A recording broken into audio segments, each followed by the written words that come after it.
Hello, my name is Amanda Bartley, and my speech is going to be on medical professionals versus professional athletes.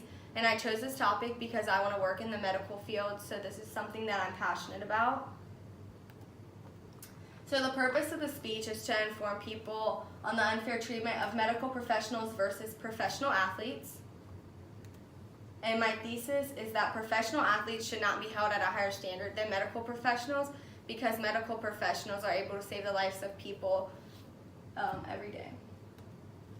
So to compare the two, medical professionals make new and inventive ways to prevent and or treat illnesses. So for example, a gynecologist is able to tell the parents if their baby will have some type of birth defect or a genetic defect of some sort before it's even born. And then they're also responsible for interpreting documents to accountants, lawyers, and the general public. And they may do so in the case of a crime or anything of that sort. Professional athletes do not make any new contributions to their sport.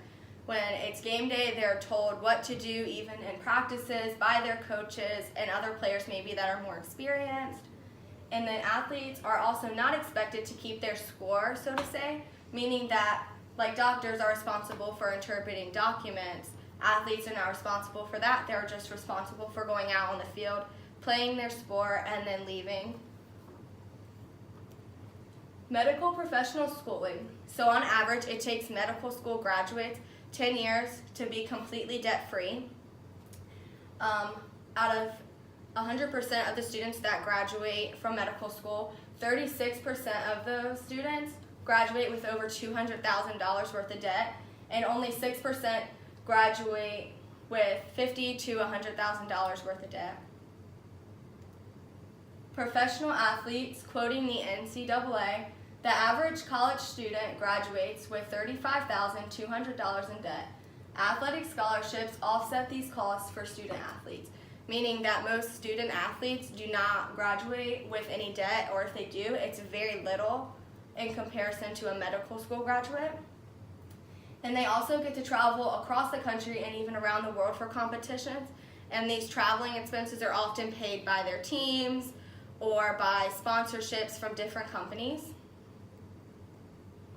And medical professionals, so referring to pay, the lowest paying medical professional area is pediatrics, and they get paid around $204,000. And the highest paid is orthopedics, which they get paid around $443,000. And this does sound like a lot until you compare it to the professional athletes. The lowest paid professional athlete player gets paid $7 million, and the highest, which I'm sure everyone is familiar with, LeBron James, he gets paid around $31 million.